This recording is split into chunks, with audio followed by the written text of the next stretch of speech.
இன்றைக்கு எனக்கு கொடுக்கப்பட்டிருக்கக்கூடிய தலைப்பு என்பது நாம் படித்த எலக்ட்ரோபதி என்று சொல்லக்கூடிய எலக்ட்ரோ ஹோமியோபதிய நான் நேச்சுரோபதியோடு எப்படி கனெக்ட் பண்ணணும் அந்த பேஸ் பண்ணி தான் நாம தெரிஞ்சு கொள்ள போறோம்.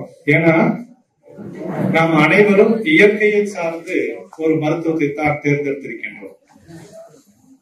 அப்போ மருந்தாக நாம் பயன்படுத்திக் கொண்டிருக்கின்ற இந்த எலக்ட்ரோபதியோடு சேர்ந்து அடிப்படை ஆதாரமாக விளங்கக்கூடிய உணவு முறையை சரியாக தெரிந்து கொண்டால் உங்களுடைய சக்சஸ் ரேட் என்பது 100% மாறும்.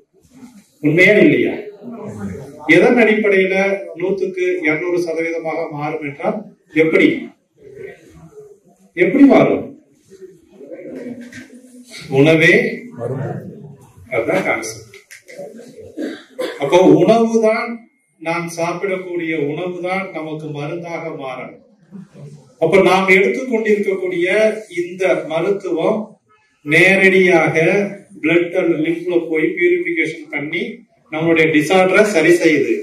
அதை தாண்டி நிரந்தரமா அந்த குறைபாடு உங்களுக்கு வரக்கூடாது என்று சென்றால் நாம் உண்ணக்கூடிய உணவு உமிழ் நீரோடு கலந்த உணவாக இருக்க வேண்டும். நன்கு அரைத்து வென்று உமிழ் நீரோடு கலந்த உணவு தான் உங்களுடைய நோய்க்கு நிரந்தர தீர்வாக அமையும். ஆமாவா இல்லையா? முறைச்சு பாக்குறீங்க. யார் முகத்துல மூஞ்சில ஈயாடுதான் பாரு, எல்லாம் அப்படியே இவனெல்லாம் பேச வந்துட்டாங்க. அப்போ இந்த உணவோடு சேர்ந்து அடிப்படை ஆதாரமாக விளங்கக்கூடிய உணவை எப்படி மருந்தாக மாற்ற வேண்டும் ஒரு அடிப்படையான கலைதான் ஒவ்வொருவரும் தெரிந்து கொள்ள வேண்டும். அதை விட முக்கியம் நேச்சுரோபதிக்கோ நம்மளுடைய எலக்ட்ரோபதிக்கோ எப்படி கனெக்ட் பண்ண போறோம்னா, இந்த 7-8 குரூப்ஸ் எல்லாமே நம்மளுடைய 12 மண்டலங்களில் தான் செயல்படும். உண்மையா இல்லையா? அப்போ 12 மண்டலங்களில் ஏற்படக்கூடிய குறைபாடுகளுக்கு மருந்தாக நம்மளுடைய மருத்துவமும் உணவாக நாம் தேர்ந்தெடுக்கக்கூடிய உணவும் தான் நிரந்தர தீர்வை தரும். அப்ப முதல்ல இந்த 12 மண்டலங்கள் எவை? இப்ப மனிதனுடைய வகுக்கப்பட்டிருக்கக்கூடிய 12 மண்டலங்களில் முதலாவதாக இருப்பது, பிரதானமாக இருப்பது வெண்பூசணி என்று சொல்லக்கூடிய செரிமான மண்டலம். முதல் மண்டலம் செரிமான மண்டலம், இரண்டாவது மண்டலம் சிறு நீரக மண்டலம், மூன்றாவது மண்டலம் நரம்பு மண்டலம், நான்காவது ஒரு மண்டலம் இருக்கிறது. இந்த மண்டலத்தை பற்றி பெரும்பாலானோர் கவனிப்பது கிடையாது.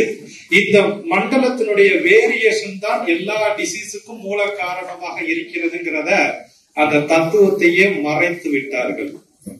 அந்த நான்காவது மண்டலம் என்று சொல்வது தசவாயுக்கள் மண்டலம். அப்போ நம்மளுடைய உடம்பை இயக்கி கொண்டிருக்கக்கூடிய அந்த 10 விதமான வாயுக்களை சமநிலைப்படுத்தும் பொழுது யார் ஒருவருக்கு தசவாயுக்கள் செம்மையாக இருக்கிறதோ எண்டோகிரைனாலஜி எல்லாமே நன்றாக இயங்கும். தசவாயுக்கள்ல ஏதாவது ஒரு சின்ன வேரியேஷன் வந்துச்சுன்னா நம்முடைய எண்டோகிரைனாலஜி டிபார்ட்மெண்ட்ல வேரியேஷன் வரும். இதுல ஏதாச்சும் வேரியேஷன் வந்துச்சுன்னா எந்த உறுப்பு பலவீனமாக இருக்கிறதோ அந்த உறுப்பு சார்ந்த நோய்கள் உருவாக ஆரம்பிக்கும். அப்ப இந்த நான்காவது மண்டலம் என்பது வாயு மண்டலம் என்று நாம் சொல்லுவோம். ஐந்தாவது தசை மண்டலம், மசில் சிஸ்டம். ஆறாவது மிகப்பெரிய சுவாச மண்டலமாக இருக்கக்கூடிய மனிதனுடைய மிகப்பெரிய சுவாச மண்டலம் எது?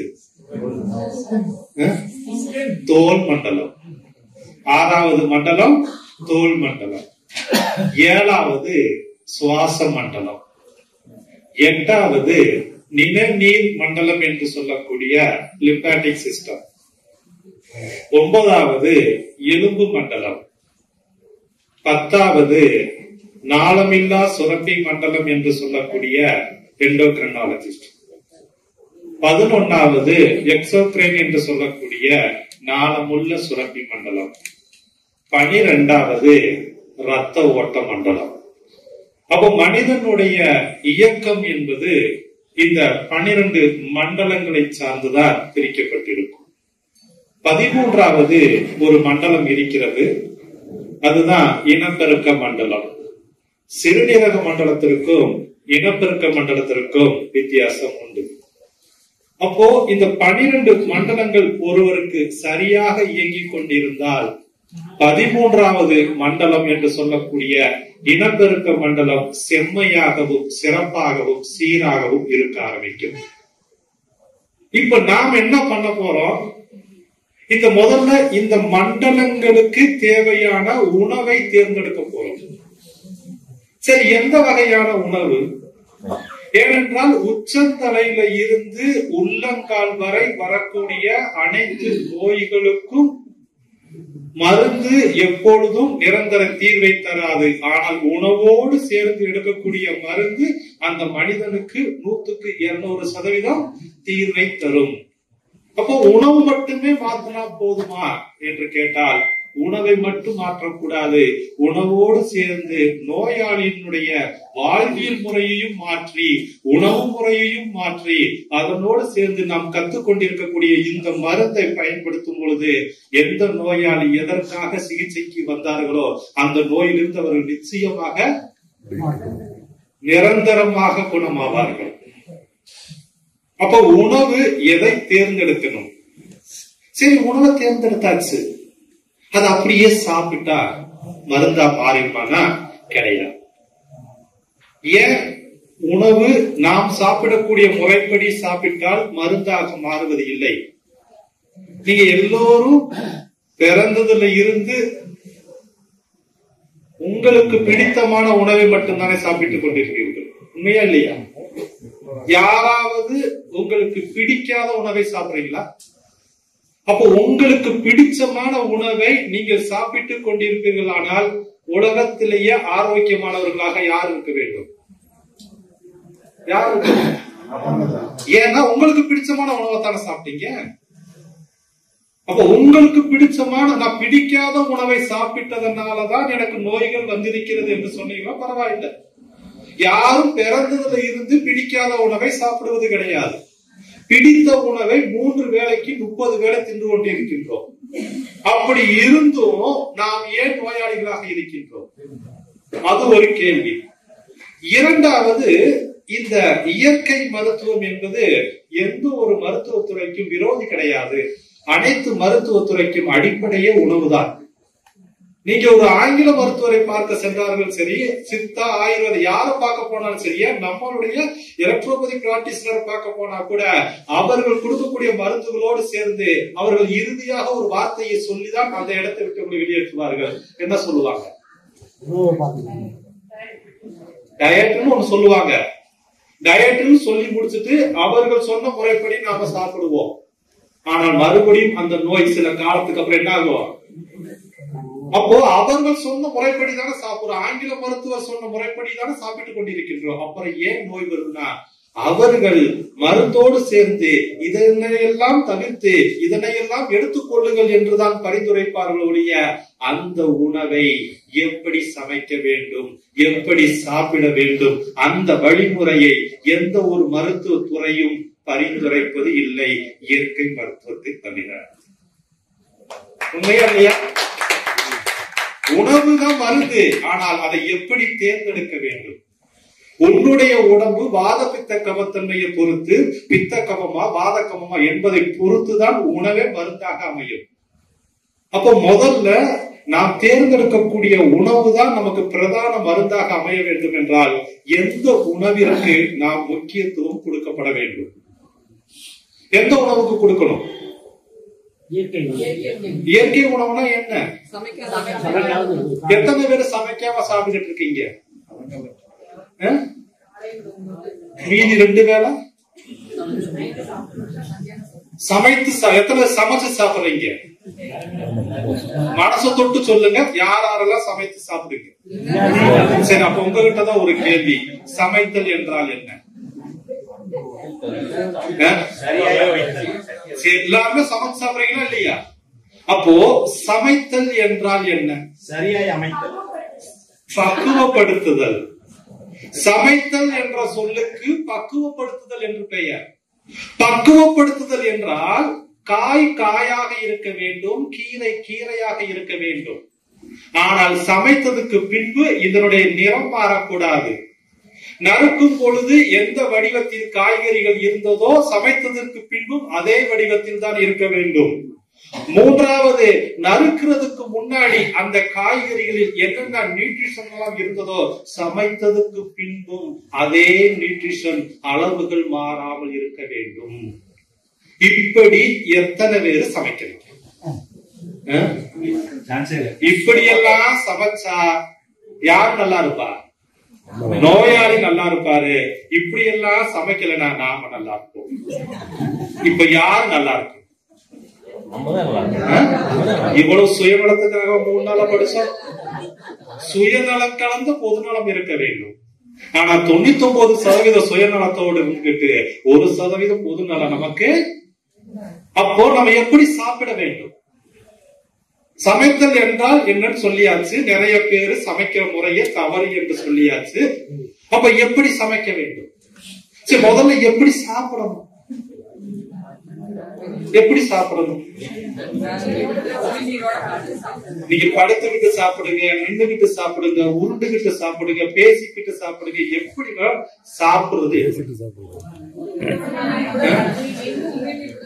எத்தனை பேர் உமிழ்நீரோடு? ஒரு சில பேரை தவிர. கரெக்டா? காலையிலிருந்து மாலை இரவு படுக்க போகும் வரை நாம் மனிதனாக வாழ்ந்து கொண்டிருக்கிறோமா, விலங்குகளாக வாழ்ந்து கொண்டிருக்கின்றோமா? எத்தனை பேர் சொல்லுங்க, நான் மனுஷனாத்த வாழ்வை மட்டும் கை தூக்குங்க பார்ப்போம். நம்ப கூட கூடாது. எத்தனை பேர் வாழ்றீங்க? காலையில என்னது, காக்கா மாதிரி எந்திரிக்க வேண்டியது, கோழி மாதிரி குளிக்க வேண்டியது, குதிரை மாதிரி வேகமா அலுவலகத்துக்கு ஓட வேண்டியது, அங்க போய் மாடா உழைக்க வேண்டியது, பந்தய குதிரை மாதிரி ஓடி வீட்டுக்கு வந்தோடனே பொண்டாட்டி பிள்ளைகிட்ட கரடியா கத்தி இரவு வேலை உணவை முதல்ல மாதிரி திங்க வேண்டியது, எரும மாடு மாதிரி படுத்துக்கிறோம். எவனாவது காலையில இருந்து ராத்திரி வரைய மனுஷனா வாழ்றானா? அப்பனா அதுதான் இப்படி வாழணும். ஃபர்ஸ்ட் மனுஷனா வாழுங்க, அப்புறமா அடுத்தவங்களுக்கு சிகிச்சை கொடுக்கலாம். இங்க மனிதனாவே வாழ்வது கிடையாது. அப்போ முதல்ல நீங்க மனிதனாக மாறுங்கள். மனிதன் ஆரோக்கியமாக இருக்க வேண்டிய வயது என்பது 120. இன்றைக்கு ஆரோக்கியமாக இருக்கக்கூடிய வயது எவ்வளவு? அதை விட கம்மியாயிருச்சு. இன்றைக்கு இருக்கக்கூடிய நவீன மருத்துவம் உங்களுடைய ஆயுளை நீட்டிருக்கிறது. ஆனால் ஆயுள் முழுவதும் நோயாளிகளாக மாற்றிக் கொண்டிருக்கிறது. இப்ப காரணம், உங்களுடைய வாழ்வியல் முறையும் உணவு முறையும் என்றைக்கு சிதைக்கப்பட்டதோ அன்றைக்கே உங்களுடைய ஆயுள் தீர்மானிக்கப்பட்டது. அப்ப முதல் உணவாக, முதல் தர உணவாக இருக்க வேண்டும். இயற்கை மருத்துவத்துல நாங்கள் 3 விதமாக உணவை பிரித்திருப்போம். ஒன்று முதல் தர உணவுகள், இரண்டாவது இரண்டாம் தர உணவுகள், மூன்றாவது மூன்றாம் தர உணவுகள். முதல் தர உணவுகள் என்றால் என்ன? அதனுடைய முதல் தர உணவு சமைக்காமல், வேக வைக்காமல், அதனுடைய தன்மை மாறாமல், நிறம் மாறாமல் இயற்கையாக கிடைக்கக்கூடிய முதலாவதாக சூரிய ஒளியிலிருந்து கிடைக்கக்கூடிய சமைக்கப்பட்ட ஒரே உணவாக எடுக்கக்கூடிய முதல் உணவு எது? பழங்கள் மட்டுமே முதல் தர உணவு. இரண்டாம் தர உணவுனா எதையெல்லாம் பச்சையாக சாப்பிட முடியாதோ, எதையெல்லாம் தோளோடு சாப்பிட முடியாதோ, எதையெல்லாம் விதையோடு சாப்பிட முடியாதோ அதனை எல்லாம் அதனுடைய தன்மை மாறாமல், நிறம் மாறாமல், வடிவம் மாறாமல், அதில் இருக்கக்கூடிய எந்த விதமான நியூட்ரிஷனையும் அளிக்கப்படாமல் காய் காயாகவும் கீரை கீரையாகவும் எடுக்கக்கூடிய அந்த முறைக்குத்தான் இரண்டாம் தர உணவு. மூன்றாம் தர உணவுனா என்ன? சமைக்கும் பொழுது சமைப்பதற்கு முன்பு இருந்த ஒரு கலரும் சமைத்ததுக்கு பின்பு வரக்கூடிய கலரும்.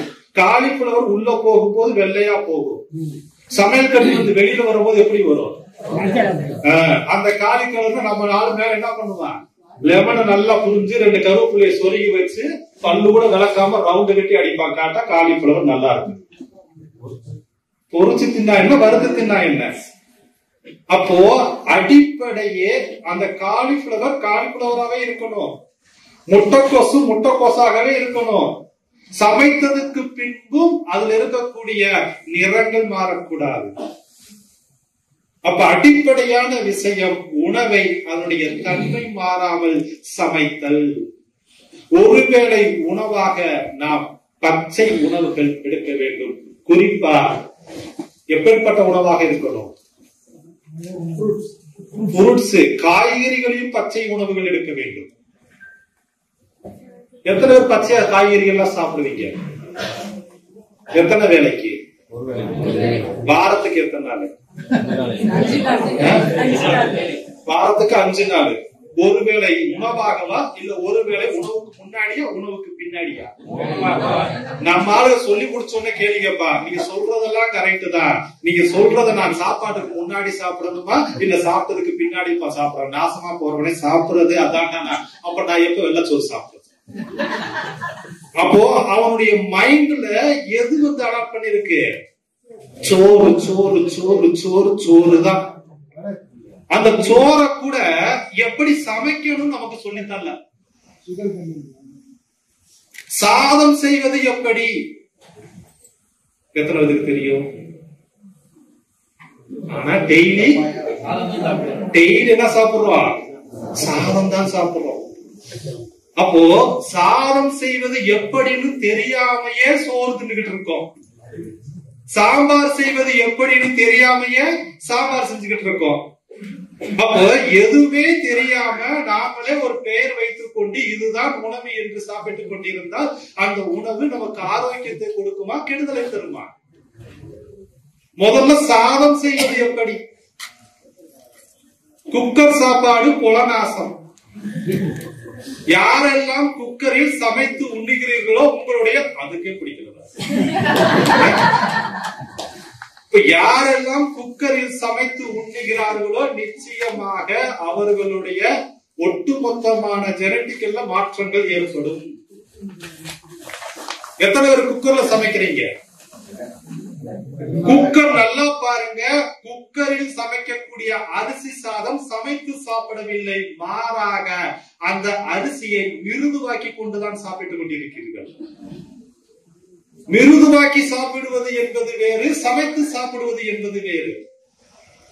அப்ப மிருதுவாக்கி எப்படி சாப்பிட்டு இருக்கோம்னா, தேவையான அளவுக்கு அரிசி போட்டு தேவையான அளவுக்கு தண்ணீரை ஊத்தி மேல மூடி ஒரு விசில வச்சா 15 நிமிடங்கள் அது 20 நிமிடங்கள் கழித்து 3 விசில் வரும் தெரியுமா? அந்த விசிலு என்ன அர்த்தம் கொடுக்குது தெரியுமா? இத சாப்பிட்டா உனக்கு சங்கு சங்கு சங்குன்னு சொல்லுவா. ஆனா நம்ம வீட்டு அம்மனி என்ன சொல்லுமா? எனக்கு சங்குவத நீ யாரா சொல்லி அவன் தலையில 2 தடவை தட்டி அதை தூக்கி கீழே இறக்கி வச்சு உள்ள இருக்கக்கூடிய கேஸ் கூட வெளியே போறதுக்கு பொறுமை இல்லாம என்ன செய்வான்? கரண்டிய வச்சு தூக்கிக்கிட்டு உடனே சடனா ஓபன் பண்ணி அந்த சாதத்தை டிஃபன் பாக்ஸ்ல போட்டு இதுதான் உனக்கு லஞ்ச் என்று கொடுத்தா அந்த உணவு நமக்கு ஆரோக்கியத்தை கொடுக்குமா? அதான் புரியுதா?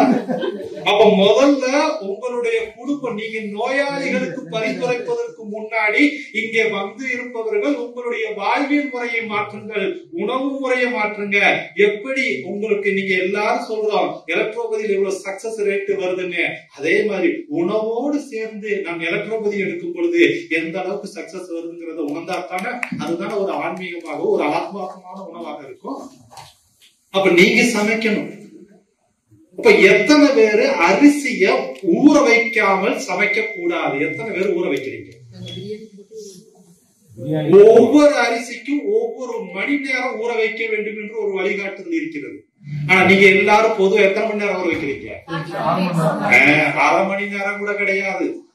அந்த டிவி சீரியல்ல இடைவெளிக்கு அப்புறம் சொல்லி போடுவோம், அம்மணி உள்ள வரும், ரைட்டா தண்ணியை ஊத்தும், தொடர்ந்து சொன்னா போய் உட்காந்துக்கிறோம், அடுத்த இடைவெளிக்கு வரும்போது குக்கரை வைக்கும். இதுதான் நடந்துகிட்டு இருக்கும்.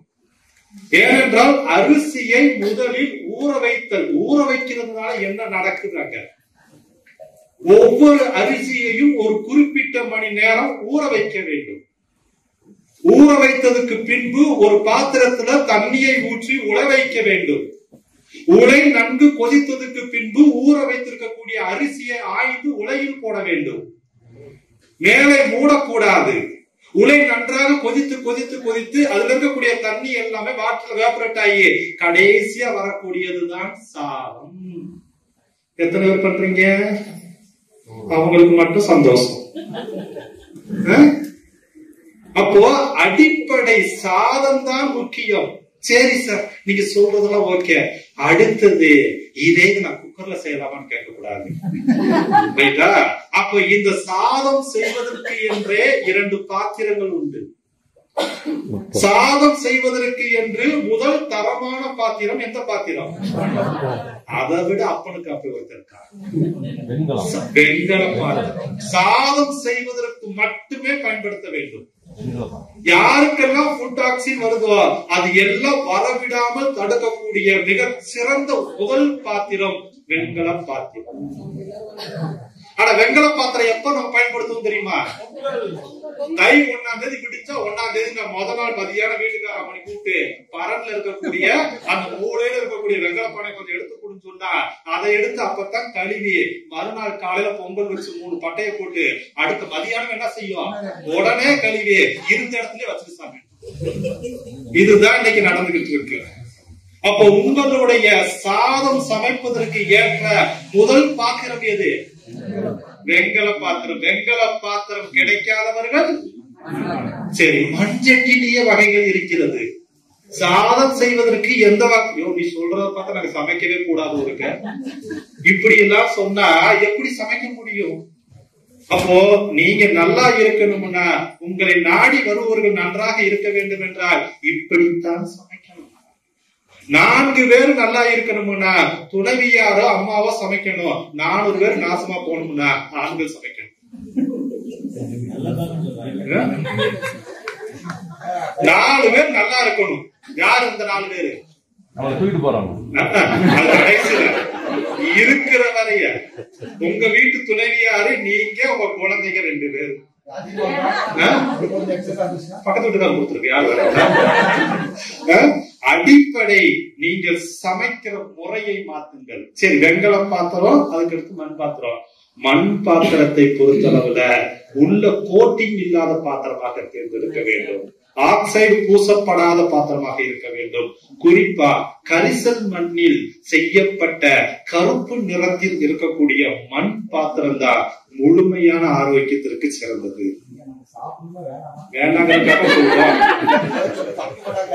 அப்ப ஸ்விக்கி சொமட்டோக்கார குழைக்கணுமா இல்லையா? அன்னை ஊட்டி விட்ட சாப்பாடு இன்னைக்கு யார் ஊட்டிக்கிட்டு இருக்கா? அவ்வளவுதான். அப்போ சமைத்தல் அடிப்படையான விஷயம் தெரியாமல் உணவு மருத்துவம் நமக்கு மருந்தாக மாறாது. அடுத்து காய்கறிகளை எப்படி சமைக்க வேண்டும்? சாம்பார் செய்வது எப்படி? வழக்கமா நம்ம வீட்டுல சாம்பார் செய்வோம். எப்படி வீட்டாமணி செய்யும்?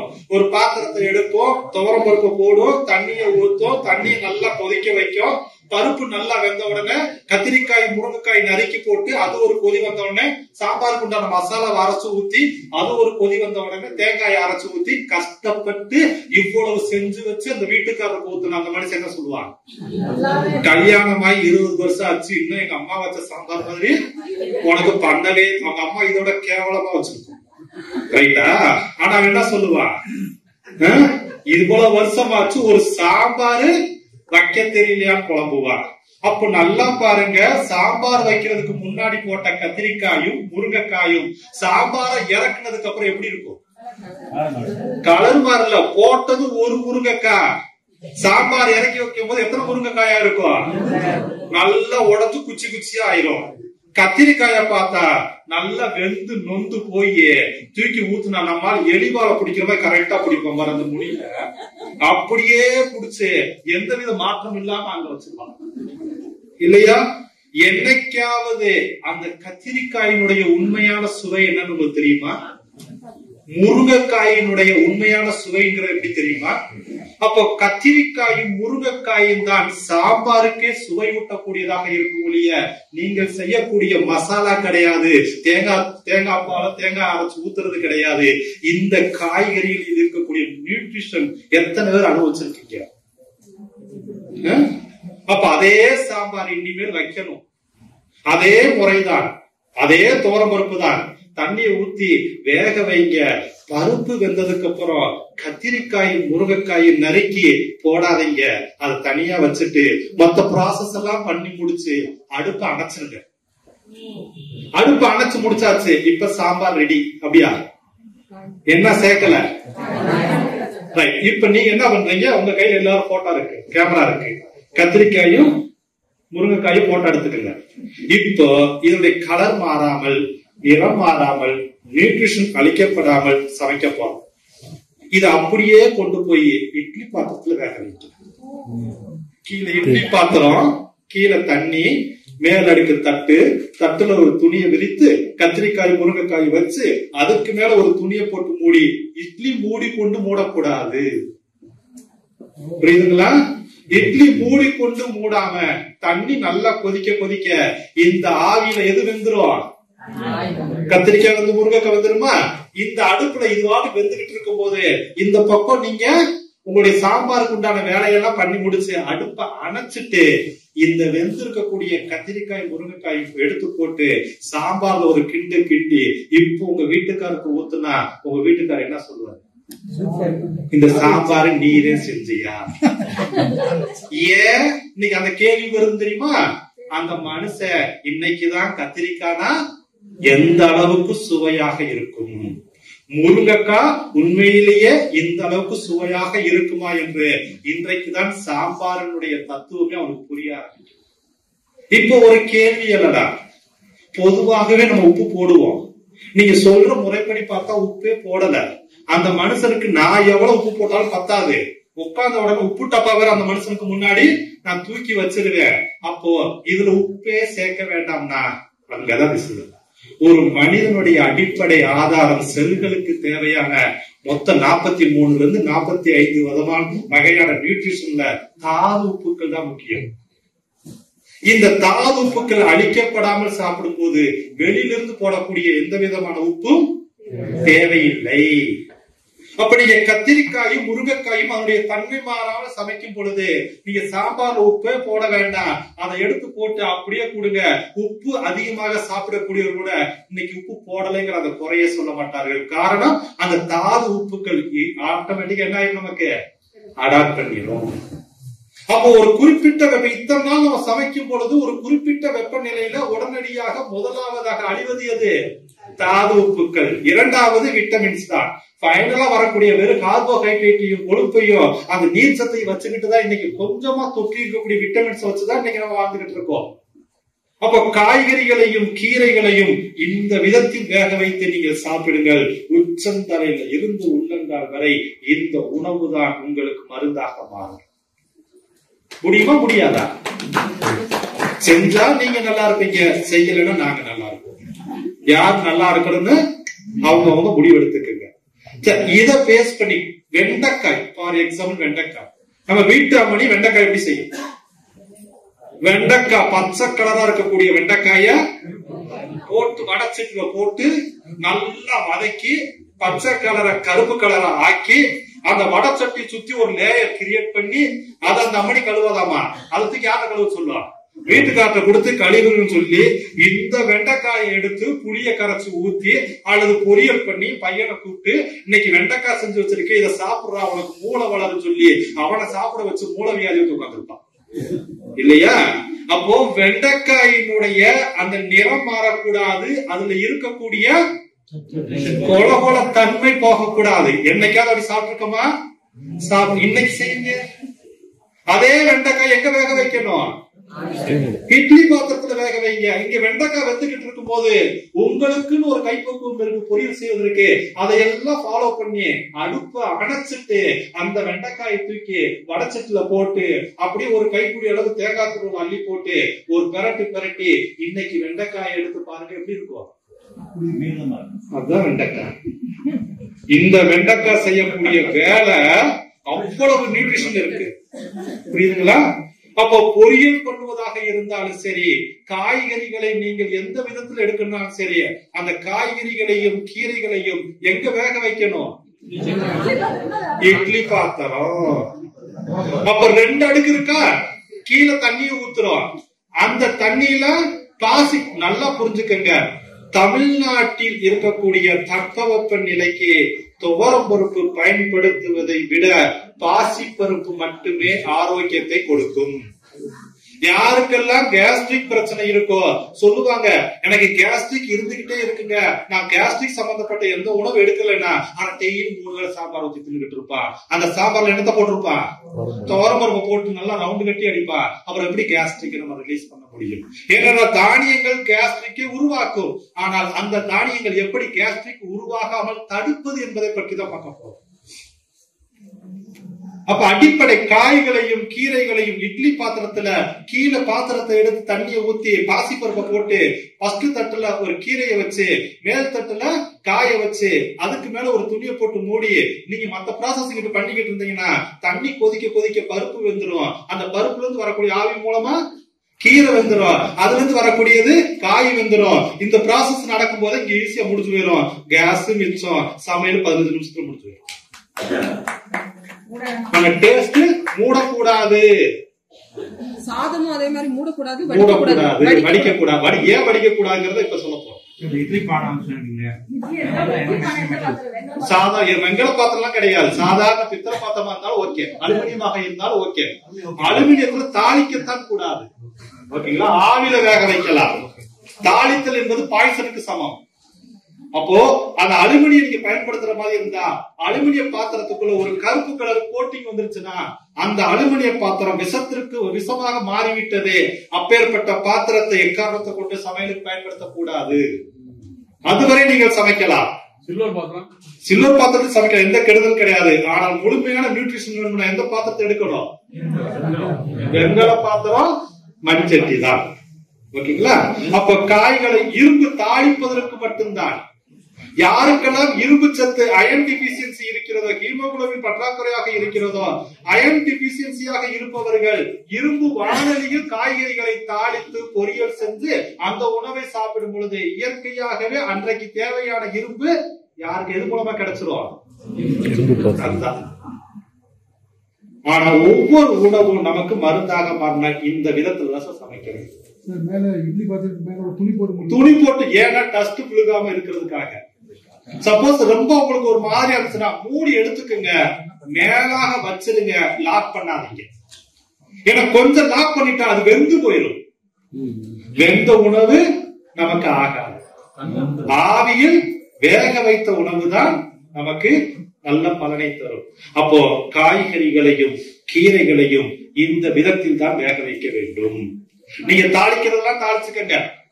அதற்கடுத்து முக்கியம், உங்களுடைய வீட்டில் நீங்கள் பயன்படுத்தக்கூடிய ஆயில், அந்த ஆயிலை குறைத்தால் உங்கள் ஆயில் நீட்டிக்கப்படும். எந்த ஆயில்? ஒரு நாளைக்கு சராசரியாக 4 பேர் இருக்கக்கூடிய வீட்டுல பயன்படுத்தக்கூடிய ஆயிலினுடைய அளவு என்பது 1 டேபிள் ஸ்பூன் அளவு. 4 பேருக்கு அடைய திங்கக்கூடாது. 4 பேர் இருக்கக்கூடிய வீட்டிற்கு ஒரு நாளைக்கு நீங்க பயன்படுத்தக்கூடிய ஆயிலுடைய அளவு எவ்வளவு? ஆமா. அப்போ அடிப்படை இந்த ஆயில் பண்ணக்கூடிய வேலையெல்லாம் நீங்க காய்கறிகளையும் கீரைகளையும் அதனுடைய தன்மை மாறாமல் வேக வைக்கும் பொழுது அதுல இருக்கக்கூடிய எல்லாம் நமக்கு மருந்தாக அமைய ஆரம்பிக்கும். அப்போ ஆயிலை குறைத்து உங்கள் ஆயிலை நீட்டிக்கலாம். அதற்கடுத்து பாரம்பரிய அரிசி. இப்பதான் சிஸ்டத்துக்கு வர்றோம். அப்ப நீங்க வெள்ளை அரிசியை பயன்படுத்துவதை விட கருப்பு கலர்லையும் பழுப்பு நிறத்தில் இருக்கக்கூடிய கலர்லையும் சிகப்பு நிறத்தில் இருக்கக்கூடிய அந்த பாரம்பரிய அரிசிகள் தான் உங்களுக்கு ஆரோக்கியமாக இருக்கும். பாரம்பரிய அரிசியிலேயே வெள்ளை நிற அரிசிகள் உண்டு. தூய மல்லி, கிச்சிலி சம்பா, சீரக சம்பா, இந்த மாதிரி அரிசியை பயன்படுத்திக்கலாம். ஆனால் அதுவும் பாரம்பரிய அரிசியாகத்தான் இருக்க வேண்டும். அப்ப இந்த கருப்பு கலரு, சிகப்பு கலரு, பழுப்பு நிறத்தில் பயன்படுத்தக்கூடிய எந்த வகையான அரிசியாக இருந்தாலும் அதனை ஊற வைக்க வேண்டிய கால அளவு என்பது 10 மணி முதல் 12 மணி நேரம் ஊற வைக்க வேண்டும். நைட்டே ஊற வச்சு மறுநாள் காலையில சமைக்கணும். நாளைக்கு மதியானம் செய்யறமான இருந்தா காலையில ஊற வச்சு நாளைக்கு மதியானம் சமைக்கும். அப்போ 12 மணி நேரம் கருப்பு, பழுப்பு, சிகப்பு நிறத்தில் இருக்கக்கூடிய அந்த அரிசியை 10 to 12 மணி நேரம் ஊற வைத்து 50 முதல் 1 மணி நேரம் வேக வைக்க வேண்டும். 50 நிமிடம் முதல் 1 மணி நேரம் வேக வைக்க வேண்டும். அப்ப இதுதான் அரிசியை சமைத்து சாப்பிடக்கூடிய முறை. பாரம்பரிய அரிசியை நீங்கள் ஒரு பொழுது வடிக்க தேவையில்லை. ஆனால் நீங்க சர்வசாதாரணமாக இன்றைக்கு பயன்படுத்திக் கொண்டிருக்கக்கூடிய வெள்ளை ரைஸ் என்று சொல்லக்கூடிய அந்த ராஜபோகன், 555, ராஜா ராணி, இப்படி நாசத்தை ஏற்படுத்தக்கூடிய இந்த அரிசி வடிச்சுதான் சாப்பிட வேண்டும். ஆனா குக்கர்ல நம்ம வேக வைக்கிற வடிக்கிறதுக்கே வேலை இல்லை. அப்ப முதல்ல நீங்க நல்லா இருக்கணும், உங்க குடும்பம் நல்லா இருக்கணும்னா முதல்ல ஒழிக்க வேண்டிய பாத்திரம் எது? அப்ப இந்த 3 நாள் 4 நாள் வகுப்புல முடிச்ச உடனே நேரம் மலையை விட்டு கீழே இறங்கி வீட்டுக்கு போய் குக்கரை எடுத்து மேல ஒரு சூடத்தை பத்த வச்சு குடும்பத்தாரெல்லாம் நிக்க வச்சு இதனால வரை என் குடும்பத்தெல்லாம் கெடுத்தது போதும்டா சாமின்னு சொல்லி அப்படியே வெளியில வந்து 3 சந்து சந்திக்கிற இடத்துல போட்டு உடைச்சிட்டு திரும்பி பார்க்காம வந்தா நீங்க நல்லா இருப்பீங்க, இல்லைன்னா நாங்க நல்லா இருப்போம். தூக்கி ஆத்துலயே தூக்கி போடுங்க. அங்கோட படத்துலதான் வேண்டவே வேண்டாம். உடைச்சு புல்டோசர் வச்சா சேர்த்துங்க. ரைட்டா? உங்களுடைய குடும்பத்தினுடைய ஆரோக்கியத்தினுடைய தொடக்கம் எதுல இருக்கு? சமையல் தான் சார். அடுப்பாங்கரை என்பது ஒரு கருவறை. ரைட்டா? அடுப்பாங்கரைங்கிறது சாதாரணம் கிடையாது, ஒரு கருவறை. எப்படி ஒரு ஆலயத்திற்கு கருவறையும் பள்ளியறையும் முக்கியமோ அதே மாதிரி ஒவ்வொரு மனிதனுக்கும் கருவறை என்று சொல்லக்கூடிய சமையலறையும் படுக்கையறை என்று சொல்லக்கூடிய அந்த பெட்டும் மிக மிக முக்கியம். இந்த 2 இடத்திலையும் அந்நியர்கள் பிரவேசிக்க கூடாது. குடும்பத்தாரை தாண்டி யாரும் அந்த இடத்திற்கு போகக்கூடாது. ஆனால் இன்றைக்கு நாம சொந்தக்காரங்க வந்துச்சுன்னா எங்க கூட்டு பேசுவோம்? சமையல் கட்டுலயோ பெட்ரூம்லதான் பேசுவோம். அதுக்கு என்ன பண்றது? பார்க்கல போய் பேசுங்க. அப்ப இந்த 2 இடமும் அவ்வளவு பவித்திரமாகவும் சுத்தமாக இருக்க வேண்டியதா. அப்ப இந்த இடத்துல இருக்கக்கூடிய இருப்பவருடைய மனநிலை எப்படி இருக்க வேண்டும்? ஆஸ்திகத்தான இருக்கணும். அப்ப சமைக்கிறது மட்டும் பெருசு இல்ல, சமைக்கும் பொழுது சமைப்பவருடைய மனநிலை எப்படி இருக்க வேண்டும்? சண்டை போட்டுக்கொண்டு சாப்பிடக்கூடாது, நடந்து கொண்டு சமைக்க கூடாது, செல்போன் பேசிக்கொண்டு சமைக்க கூடாது, டிவி சீரியலை பார்த்து கொண்டு சமைக்க கூடாது. சமைக்கும் பொழுது உங்களுடைய ஆன்மாவை உடலும் மைண்டும் கோஆர்டினேட் பண்ணி அந்த உணவின் மீது இருக்க வேண்டும். எத்தனை பேர் அப்படி சமைக்கிறோம்?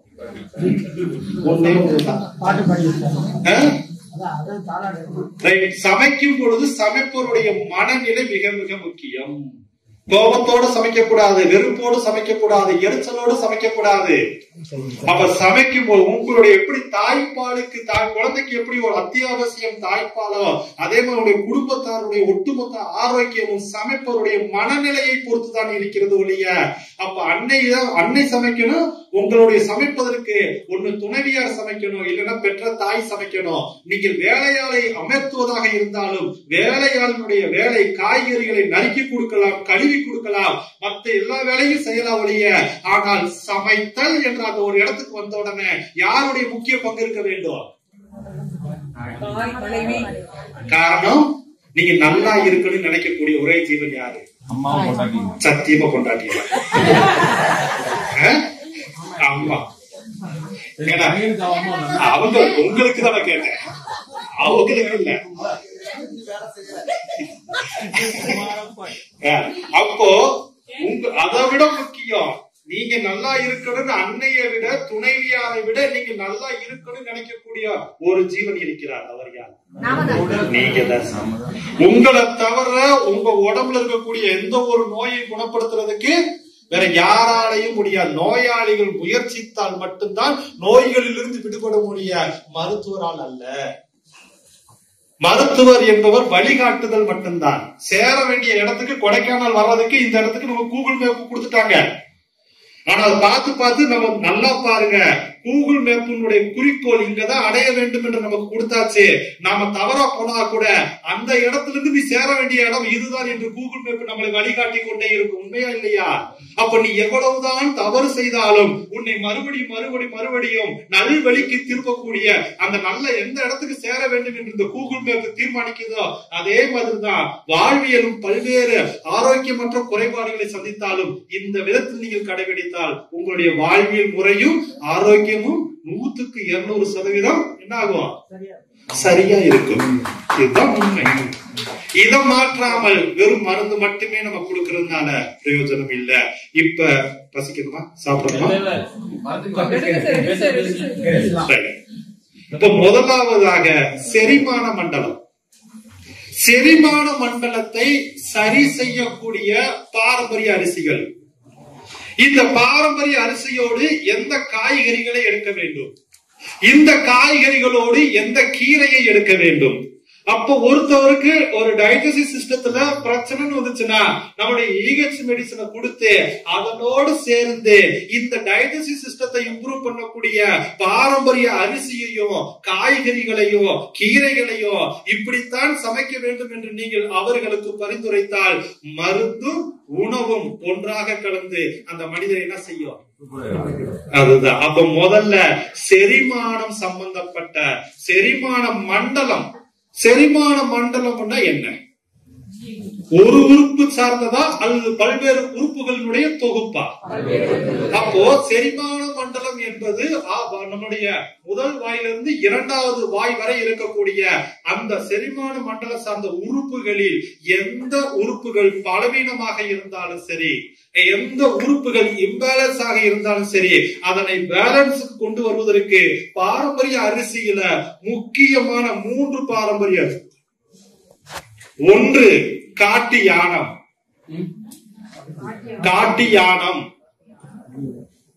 இரண்டாவது குள்ளக்கார அரிசி. இதெல்லாம் கேள்விப்பட்டிருக்கீங்களா? குள்ளக்கார், கார் வகையில குள்ளக்கார் ஒரு வகை அரிசி இருக்கிறது. மூன்றாவது கிச்சிலி சம்பா. ஏன் கருப்பு கவுனி எடுக்கக்கூடாது? ஏன்னா கருப்பு கவுனியை பொறுத்தளவுல அதுல ஆந்தோசைனின் என்று சொல்லக்கூடிய அந்த கெமிக்கல் வேதிப்பொருள் மிக அதிகமாக இருக்கிறது.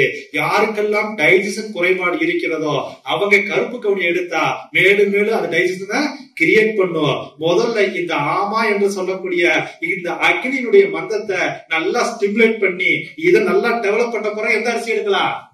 கருப்பு கவுனிக்கு வரணும். ரைட்டுங்களா?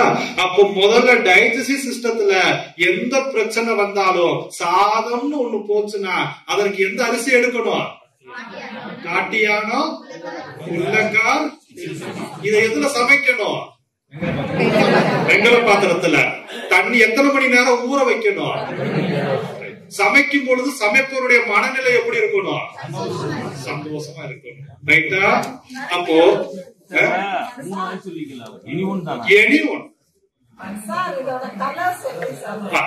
கலர் எடுத்து போயிட்டே இருக்கும். இந்த அரிசிய கூகுள் மேப்ல செர்ச் பண்ணி பாருங்க, கலர் வந்துடும். காட்டு யானம் சிகப்பு கலர்ல தான் இருக்கும். குள்ளக்கார் பழுப்பு கருப்பு நிறத்துல தான் இருக்கும். அப்போ டைஜஸ்டிவ் சிஸ்டத்துக்கு வரக்கூடிய எல்லா பாரம்பரிய அரிசிகளையும் ஊற வைக்க வேண்டிய கால அளவு 10 மணி முதல் 12 மணி நேரம். சரி, இந்த சாதத்தை இந்த அரிசியில சாதம் செஞ்சுட்டு காய்கறிகள், குறிப்பா இந்த டைஜஸ்டிவ் சிஸ்டத்துக்கு மட்டுமே செயல்படக்கூடிய காய்கறிகள்ல முதலாவதாக இருக்கக்கூடிய காய் வெண்பூசணிக்காய். ஆனா வெள்ளை பூசணிக்காய் மிகச்சிறந்த ஒரு டீடாக்ஸ். நம்முடைய எலக்ட்ரோஹோமியோபதியில ஐயா சொல்லி கொடுத்திருப்பாரு. எல்லாத்துலயுமே என்ன ஒரு கடைசியில இறந்து போனதுக்கு அப்புறம் டீடாக்ஸ் பண்ணக்கூடிய வேலையை செய்யணும். பெஸ்ட் டீடாக்ஸ் எதுன்னு கேட்டீங்கன்னா காய்கறிகள்ல முதலாவதாகவும் கடைசியாகவும் இருப்பது வெண்பூசணி தான். ஆனா இந்த வெள்ளை பூசணிய நம்ம சாப்பிட மாட்டோம். அதற்கு மாறா வெள்ளிக்கிழமை ஆச்சுன்னா அல்லது அமாவாசை ஆச்சுன்னா அல்லது காருக்கு வாங்கியாச்சுன்னா முன்னாடி சூடத்தை பத்த வச்சு அதை 3 சுத்து சுத்தி நடு ரோட்ல போட்டு உடைச்சு 2 வீலர்காரனை விட வச்சு அவனை ஆர்த்த ஹாஸ்பிட்டலுக்கு அனுப்புவான். அப்போ அங்க ரோட்ல உடைக்க வேண்டிய வெள்ளை பூசணிக்காய் எங்க உடைக்கணும்? வயிற்றுக்குள்ள உடைச்சா அந்த ஒட்டு மொத்தமான டைஜஸ்டிவ் சிஸ்டம் என்ன ஆகும்? நமக்கு இம்ப்ரூவ் ஆகும். அப்ப முதல் காய் வெண்பூசணிக்காய், இரண்டாவது காய் பீர்க்கங்காய். எப்படி சாப்பிடணும்? நீராவியில வேக வைத்து. அதுக்காக முன்னாடி அந்த கான்செப்ட் எடுத்தோம். முதல் காய் வெண்பூசணிக்காய், இரண்டாவது காய், மூன்றாவது காய் வாழைத்தண்டு. அப்ப வாழைத்தண்டு, வெண்பூசணிக்காய், பீர்க்கங்காய், இதனை நீங்கள் சாம்பார் செய்வதாக இருந்தாலும் சரி, கூட்டு செய்வதாக இருந்தாலும் சரி, பொரியல் செய்வதாக இருந்தாலும் சரி, அதனோடு இஞ்சியும் கொஞ்சம் சீரகமும் கட்டாயமாக சேர்த்துக் கொள்ள வேண்டும். அப்ப இஞ்சியும் சீரகத்தோடு சேர்ந்து இந்த வெள்ளை பூசணிக்காயும் பீர்க்கங்காயும் வாழைத்தண்டும் நீங்க தைரியமாக சாப்பிடலாம். சரி, இதனோடு சேர்ந்து ஒரு கீரை தேர்ந்தெடுக்க வேண்டும். அந்த கீரை எப்படிப்பட்ட கீரையாக இருக்கணும்னா எளிதில் டைஜஸ்டபிள் ஆகக்கூடிய கீரையாக இருக்க வேண்டும். அதுல 3 கீரைகள் முக்கியத்துவம் வாய்ந்ததாக இருக்கும். ஒன்று மணத்தக்காளி கீரை, இரண்டாவது சிறுகீரை, மூன்றாவது பொன்னாங்கண்ணி கீரை. அப்ப முதலாவது கீரை மணத்தக்காளி, இரண்டாவது கீரை, மூன்றாவது கீரை. என்ன காய்கறிகள்? முதலாவது காய், இரண்டாவது காய், மூன்றாவது. அதனோடு எதை சேர்க்க வேண்டும்? அப்ப இந்த காய்கறிகளையும் கீரைகளையும் எப்படி வேக வைக்க வேண்டும்? குக்கர்லயா? விடிய விடிய ராமாயணம் கேட்டப்ப விடிச்சப்ப சித்தப்பக்கிற கதை மாதிரி ஆகி போச்சுல்ல. இட்லி பாத்திரத்தில் வேக வைக்க வேண்டும். அப்போ காய்கறிகளும் கீரைகளும் பாரம்பரிய அரிசி 3 சமைச்சாச்சு. இப்ப எந்த ரேஷியோல எடுத்துக்கிறோம்? நீங்க சாப்பிடக்கூடிய பக்குவத்து வரை அவர்களுக்கு பிடித்த மாதிரி. ஓகேங்களா? இவ்வளவு நேரம் கிடையாது. ஒரு சில பேத்துக்கு 10 நிமிடமே போதுமானதாக இருக்கும், ஒரு சில பேத்துக்கு 20 பரவாயில்லை. ஆனால் எப்படி வேக வைக்கணும்? அவ்வளவுதான். அப்ப இந்த ரேஷியோ எப்படி எடுக்கணும்னா சாப்பாடு வைக்க வேண்டிய இடத்துல காயும் கீரை இருக்கணும். கூட்டு பொரியல் வைக்கிற இடத்துல என்ன இருக்கணும்? நம்மால என்ன செய்வா? சாம்பார் சாம்பார் சாம்பார், புளிக்குழம்பு, ரசம், மோரு, தயிர். அவங்க வீட்டு அப்படி கொஞ்சம் புளிக்குழம்பு நல்லா காரம் வச்சுன்னா என்ன செய்வான்? மறுபடியும் நல்லா ரவுண்டு கட்டி அவனுக்கு உழுகும். பேனா 5 வச்சிருவா, தொடச்சு வச்சு மறுபடியும் புளிக்குழம்பு ரவுண்டுக்கு வருவான். ஆனா அந்த கூட்டு பொரியல் எப்படி எடுத்துக்கிடுவாங்க? அப்போ நீங்க எப்படி சாப்பிடணும்? காயும் கீரையும் எங்க இருக்கணும்? அடுத்த பிளேட்லயா இருக்கும். சாதம் சாப்பிடக்கூடிய அளவுல காயும் கீரையும் சாப்பிடணும். கூட்டு பொரியல் எவ்வளவு சாப்பிடுவீங்களோ அந்த அளவுக்கு தான் அரிசி சாதம் எடுக்கணும். ஏன்னா ஆல்ரெடி அரிசி சாதத்தை தின்னு தான் நோயாளியா உட்காந்துருக்கோம். அப்போ கொஞ்ச நாளைக்கு அரிசி சாதம் சாப்பிடுவதை தவிர்க்குன்னு சொன்ன யாரும் கேட்க மாட்டீங்க.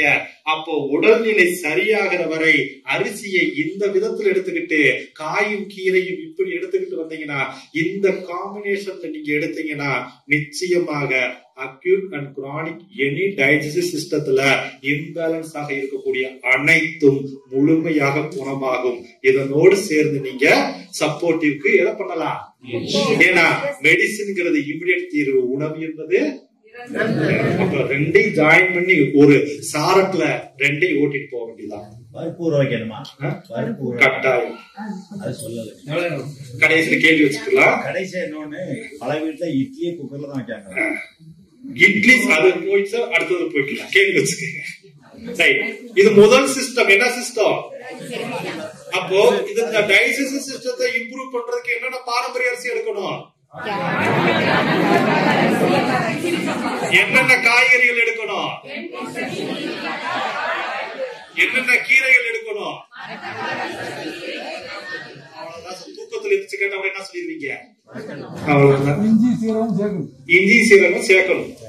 இதுதான் சார். அப்ப டைஜஸ்டிவ் சிஸ்டத்துல வரக்கூடிய எல்லா பிரச்சனைக்கும் அடிப்படை இத ஃபாலோ பண்ணி எடுத்துட்டு அப்புறம் நல்ல டைஜஸ்ட் பவர் இம்ப்ரூவ் பண்ணதுக்கு அப்புறம் கருப்பு கவுனியும் மாப்பிள சம்பாவை கொண்டுவாங்க. ஓகேவா? ரைட். இரண்டாவது சிஸ்டத்துக்கு போகலாம். இரண்டாவது சிறு நீரக மண்டலம்.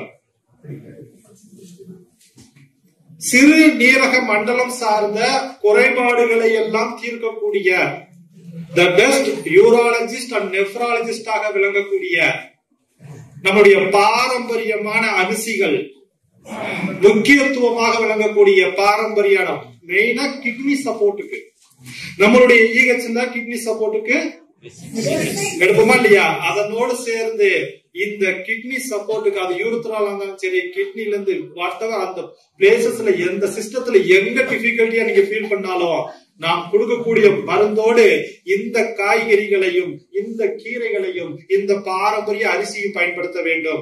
அப்ப கிட்னி சிஸ்டத்தை இம்ப்ரூவ் பண்ணக்கூடிய அற்புதமான பாரம்பரிய அரிசிகள்ல முதலாவதாக இருப்பது துய்யமல்லி. துய்யமல்லி எத்தனை பேர் சாப்பிட்டு இருக்கீங்க?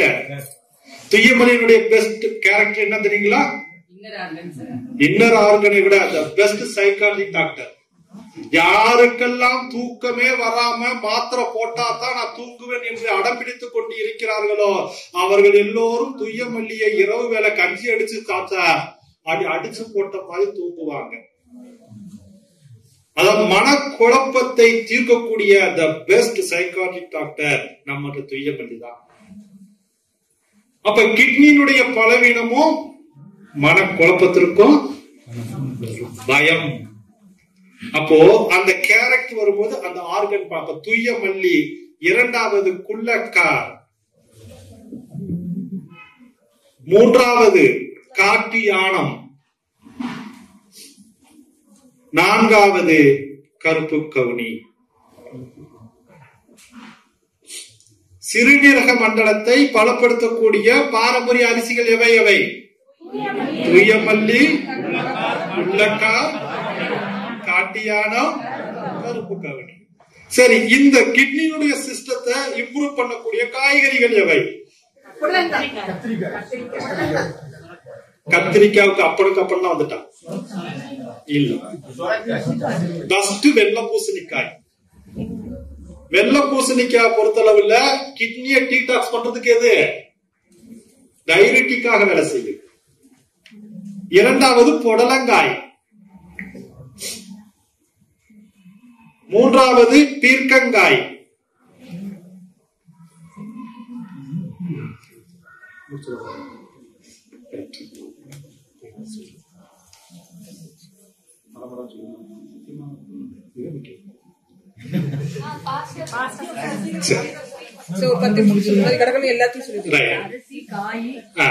அப்ப சிறுநீரக மண்டலத்துக்கு தேவையான பாரம்பரிய அரிசி துய்யமல்லி, புல்லக்கார், காட்டியானம், கருப்பு கவுனி.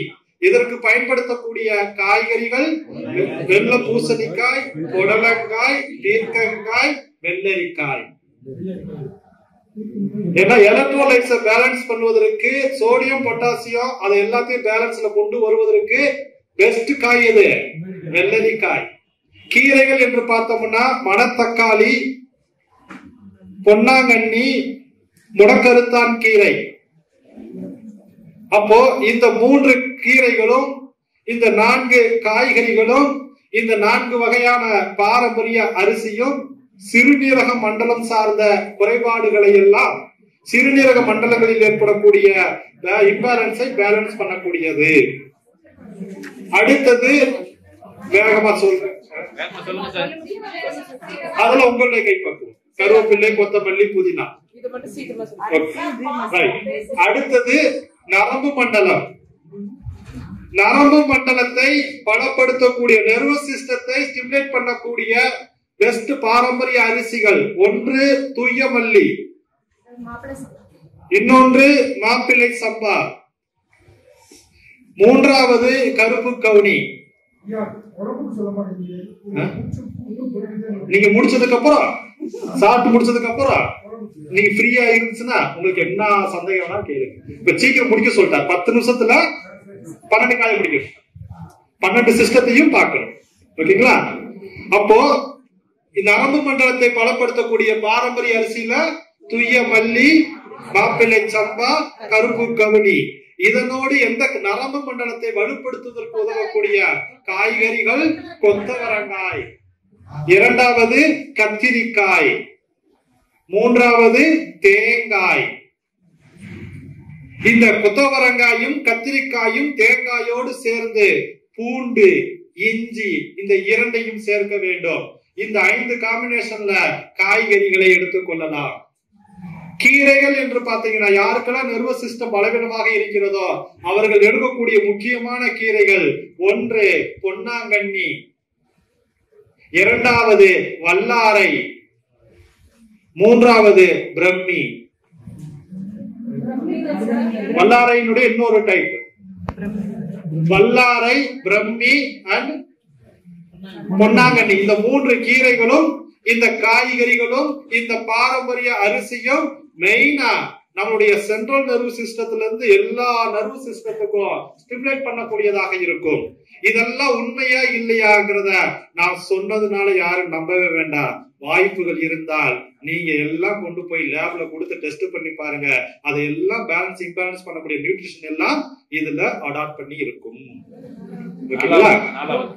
4வது தசவாயுக்கள் மண்டலம் என்று சொல்லக்கூடிய வாயு மண்டலம். இந்த வாயு மண்டலத்தை பேலன்ஸ் பண்ணக்கூடிய பாரம்பரியமான அரிசிகள்ல முதலாவதாக இருக்கக்கூடிய அரிசி காட்டு யானம், 2வது அரிசி நவரா அரிசி, நவரா பெஸ்ட் மெடிசின், 3வது இலுப்பைப்பூ சம்பா. அப்போ 1 காட்டு யானம், நவரா, இலுப்பைப்பூ சம்பா இந்த 3 அரிசிகளும் தச வாயுக்களை சமநிலைப்படுத்தும். இதனோடு சேர்ந்து காய்கறிகள் என்று பார்க்கும் பொழுது புடலங்காய், பீட்ரூட், சின்ன வெங்காயம், பூண்டு, இஞ்சி. அப்ப இந்த காம்பினேஷன் காய்கறிகளை ஆட் பண்ணி, பீட்ரூட்டை பச்சையாகத்தான் சாப்பிடணும், வேக வச்சு சாப்பிடக்கூடாது. அடுத்தது கீரைகள் என்று பார்த்தீங்கன்னா 1 கருவேப்பிள்ளை, வல்லாரை, பிரம்மி. இந்த 3 கீரைகளும் இந்த காய்கறிகளும் இந்த பாரம்பரிய அரிசியும் 4வது சிஸ்டமான தசவாய்க்களை பேலன்ஸ் பண்ணும். 5வது சிஸ்டம் மசில்ஸ், தசை மண்டலம். தசை மண்டலத்தை வலுப்படுத்தக்கூடிய பாரம்பரியமான அரிசிகள்ல முதலாவதாக இருப்பது குள்ளக்கார், குள்ளக்கார், மாப்பிள்ளை சம்பா, காட்டு யானம். இந்த 3 அரிசிகளும் தசை மண்டலத்தில் மசில்ஸ்ல எங்க பிரச்சனை வந்தாலும் எக்ஸ்டர்னலாகவும் நீங்க அப்ளை பண்ணிக்கலாம். யாருக்கா பிடிப்பு வந்துருச்சு, தசை பிடிப்பு வந்துச்சுன்னா இந்த அரிசியில சாதம் செஞ்சு மேல அப்ளை பண்ணீங்கனாலே போதும், எப்பேற்பட்ட பிடிப்பையும் ரிலீஸ் பண்ணி விட்டுரும். குள்ளக்கார், காட்டு யானம், மாப்பிள்ளை சம்பா. இதனோடு சேர்ந்து காய்கறிகள் என்று பார்க்கும் பொழுது எல்லோ பம்ப்கின் என்று சொல்லக்கூடிய அரசாணிக்காய், பீர்க்கங்காய், முருங்கை, அரசாணிக்காய், பீர்க்கங்காய், முருங்கை, தேங்காய். இந்த 4 வகையான காய்கறிகளும் கீரைகள் என்று பார்க்கும் போது முருங்கைக்கீரை, அகத்திக்கீரை, மணத்தக்காளி கீரை. இப்ப இந்த 3 கீரைகளும் இந்த 4 வகையான காய்கறிகளும் இந்த 3 வகையான பாரம்பரிய அரிசியும் மசில் சிஸ்டத்தை பலப்படுத்த ஆரம்பிக்கும். முருங்கைக்கீரை, மணத்தக்காளி. 6வது சிஸ்டம் ஸ்கின், தோல் மண்டலம். அப்போ நம்ம இதுல எப்படி தோல் மண்டலத்துக்கு ஸ்கின்னுக்கு நம்ம எப்படி கொடுக்கிறோமோ அதனோடு சேர்ந்து இந்த பாரம்பரிய அரிசி கொடுங்க.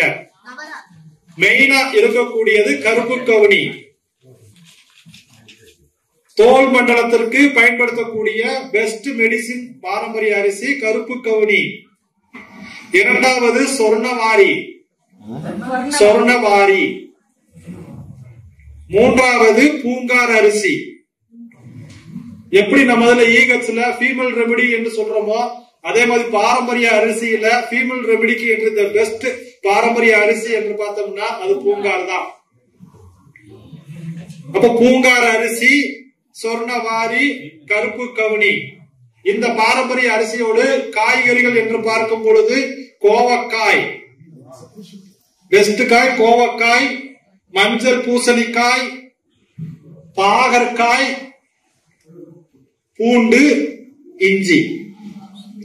அப்போ இந்த காய்கறிகளும் கீரைகள் என்று பார்க்கும் பொழுது மெயினா தூதுவளை, முருங்கை, இந்த இரண்டும் ஸ்கின்னுக்கு நல்ல வேலை செய்யும்.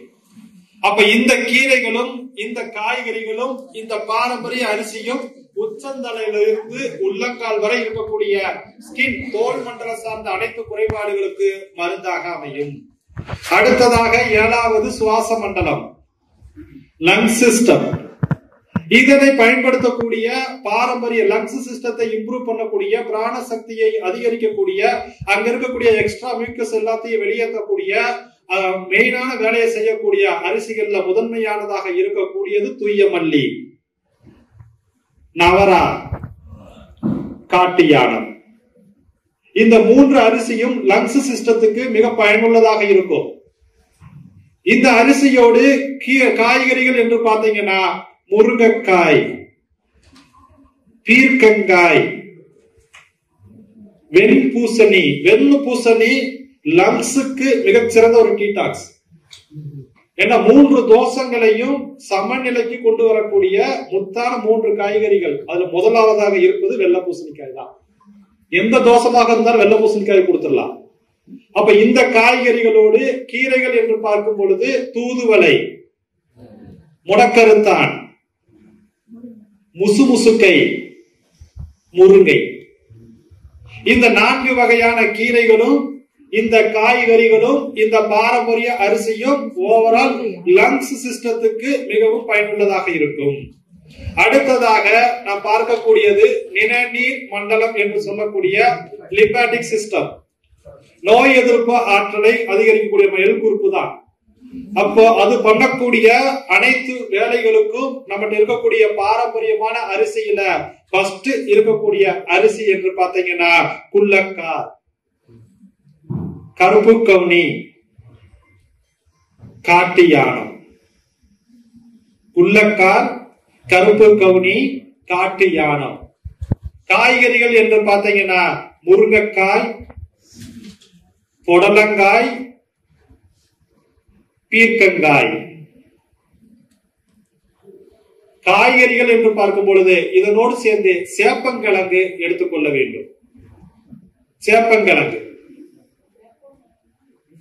கருணையோடு சேர்ந்து இன்னொரு கிழங்கு சேப்பங்கிழங்கு, யானையினுடைய கால் தடத்தை போல இருக்கும்.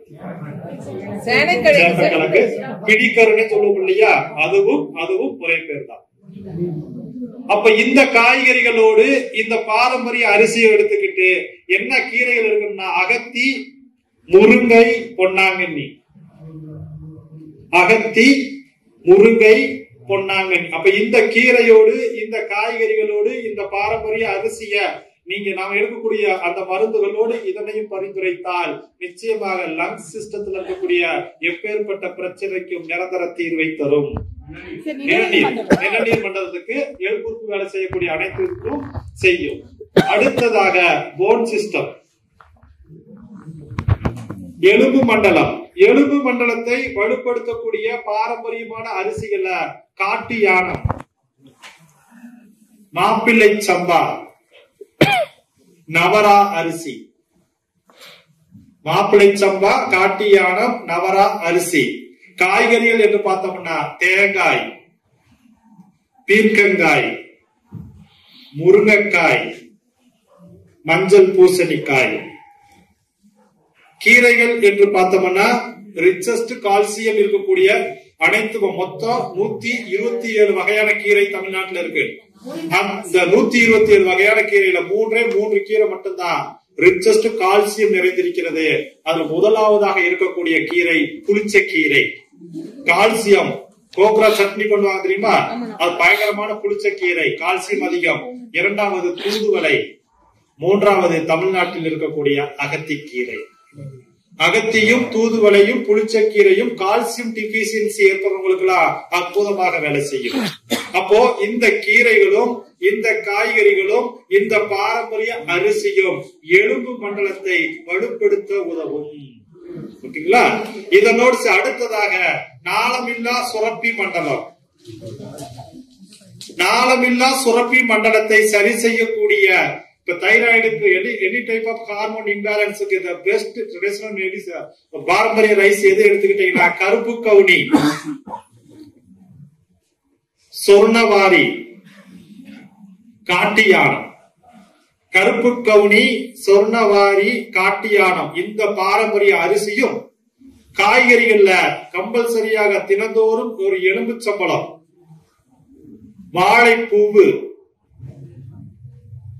பீர்க்கங்காய், அதனோடு சேர்ந்து இஞ்சியும் மிளகும். கீரைகள் என்று பார்த்தோம்னா மணத்தக்காளி, தூதுவளை, முடக்கருத்தான். அப்ப இந்த கீரைகளும் இந்த பாரம்பரிய அரிசிகளும் இந்த வகையான காய்கறிகளும் எனி ஹார்மோன் இம்பேலன்ஸ் குறிப்பா நல்ல வேலை செய்யக்கூடியது. யாருக்கெல்லாம் ஈஸ்ட்ரோஜன் ரொம்ப லோவா இருக்கோ அந்த ஈஸ்ட்ரோஜனை ஸ்டிமுலேட் பண்ணக்கூடிய அற்புதமான இதுதான் ஹைப்போ தைராய்டுக்கு இந்த பாரம்பரிய அரிசி நல்லா ஹெல்ப்ஃபுல்லா இருக்கும். அதுக்கடுத்து நாளமுள்ள சுரப்பி மண்டலம். நாளமுள்ள சுரப்பி மண்டலத்தை சரி செய்யக்கூடிய பெஸ்ட் பாரம்பரிய அரிசி காட்டியானம், குள்ளக்கார், பூங்கார் அரிசி. காட்டியானம், குள்ளக்கார், பூங்கார் அரிசி. காய்கறிகள் என்று பார்த்துட்டோம்னா வெண்டைக்காய், கத்திரிக்காய், வேப்பம்பூ ரசம், பூண்டு, இஞ்சி. இதனோடு சேர்ந்து கீரைகள் என்று பார்க்கும் பொழுது தூதுவளை, சிறுகீரை, பொன்னாங்கண்ணி. அப்போ இந்த கீரைகளும் இந்த காய்கறிகளும் இந்த பாரம்பரிய அரிசியும் நாளமுள்ள சுரப்பி மண்டலங்களில் ஏற்படக்கூடிய குறைபாடுகளுக்கு ஒரு அற்புத தீர்வை தரக்கூடியது. சிறுகீரை, பொன்னாங்கண்ணி, தூதுவளை. இன்னொரு கீரை வேணா ஆட் பண்ணிக்கலாம், வல்லாரை. அடுத்தது ரத்த ஓட்ட மண்டலம், 12வது மண்டலம். ரத்த ஓட்ட மண்டலம். ரத்த ஓட்ட மண்டலத்தை சரி செய்யக்கூடிய பாரம்பரியமான அரிசி எது எடுத்து பாத்துக்கிட்டீங்கன்னா முதல்ல கருப்பு கவுனி, காட்டியானம், நவரா அரிசி. இந்த 3 பாரம்பரிய அரிசிகளும் ரத்த ஓட்ட மண்டலத்திற்கு மிக அற்புதமாக வேலை செய்யக்கூடியது. இதனோடு பாரம்பரிய காய்கறிகள் என்று பார்க்கும் பொழுது பிஞ்சு வாழைக்காய், வாழைப்பூவு, பீர்க்கங்காய், மஞ்சள் பூசணிக்காய், தேங்காய். இந்த காய்கறிகளோடு கீரைகள் என்று பார்க்கும் பொழுது முருங்கை, பொன்னாங்கண்ணி, மணத்தக்காளி கீரை. இது 4வது ஒரு கீரை கருவேப்பிள்ளை. ரத்த ஓட்டம் மஞ்சள் பூசணி, தேங்காய். இந்த கீரையோடு மணத்தக்காளி, முருங்கை, இன்னொரு கீரை மணத்தக்காளி, முருங்கை, பொன்னாங்கண்ணி, கருவேப்பிள்ளை.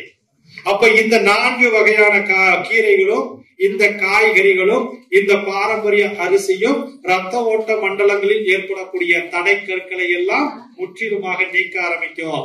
அப்போ கொடுத்திருக்கக்கூடிய இந்த 1 மணி நேரம் ஆச்சு இல்லையா?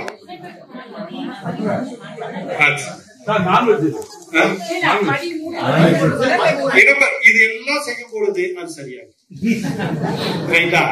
அப்போ இந்த 12 மண்டலங்கள் தான் ஹியூமனை நம்ம பிரிச்சிருக்கோம். இத நீ எடுக்கக்கூடிய எலக்ட்ரோபதி பிராக்டிஸோடு சேர்ந்து இந்த பாரம்பரிய அரிசியையும் கீரைகளையும் காய்கறிகளையும் பயன்படுத்தி பாருங்க. நிச்சயமா பலனை உணர்வீங்க. ஏன்னா அந்த அனுபவம் இயற்கை மருத்துவத்தை நாம் கொடுத்துக்கிட்டு இருக்கோம். நீங்களும் அதை பயன்பெற வேண்டுங்கிற ஒரு அற்புத நோக்கோடு தான் எனக்கு வாய்ப்பு கொடுத்த ஐயா அவர்களுக்கு என்னுடைய சிறந்தான நன்றி. வாழ்க வளமுடன். நன்றி நன்றி நன்றி. அப்புறம் தனி பேசு. அற்புதமான செஷன். மன்னிக்கணும், நேரம் குறைவாக இருக்கக்கூடிய காரணத்தினாலதான் ரொம்ப அற்புதமான செஷன், ரொம்ப அற்புதமா கொண்டு போயிட்டு இருக்கிறாப்ல. ஆனா நம்ம அடுத்தடுத்து நம்ம ஈவினிங் 4 o'clock முடிக்க வேண்டிய சிச்சுவேஷன் இருக்கிறதுனால இந்த ப்ரோக்ராம் கொஞ்சம் வேகமா போக வேண்டிய சிச்சுவேஷன் ஆயிட்டு, வாய்ப்பு கிடைத்தால் கண்டிப்பாக அவரோடு நம் ஆன்லைனில் கலந்து கொள்ளலாம். அந்த ஒரு சிச்சுவேஷன் நமக்கு நடக்கும். மிம்ஸ் சார்பாவே நம்ம ஒரு செஷன் போடலாம். அப்போ நீங்க தெளிவா இன்னும் நிதானமா கத்துக்கலாம். Thank you very much. Thank you sir. நன்றி. ஆக்சுவலா எதிர்பார்க்கல, கோவை பாலா கொழுந்து விட்டு எரிஞ்சிட்டாரு. சோ பக்காவான சப்ஜெக்ட். சோ டைம் பத்தல. சோ நீங்க விருப்பப்பட்டீங்கன்னா மிம்ஸ்லயே வந்து ஐயா கோவை பாலா அவர்களை வச்சு ஒரு class, naturopathy class, diet and nutrition class வந்து மிம்ஸ்லயே அரேஞ்ச் பண்ணிடலாம். ஓகேவா? ஓகேவா? டன். கிளாஸ் நல்லா இருந்ததா? என்ஜாய் பண்ணீங்களா? ஓகே, உங்க டயட்டை ஸ்டார்ட் பண்ணுங்க போய். ஆனா அது உண்மையான டயட் இல்ல, இருந்தாலும் டயட்டை ஸ்டார்ட் பண்ணுங்க. சோ மிம்ஸ் சார்பாக டாக்டர் கோவை பாலா அவர்களுக்கு உங்களின் சார்பாகவும் இந்த பொன்னாடையை பொதுகிறோம்.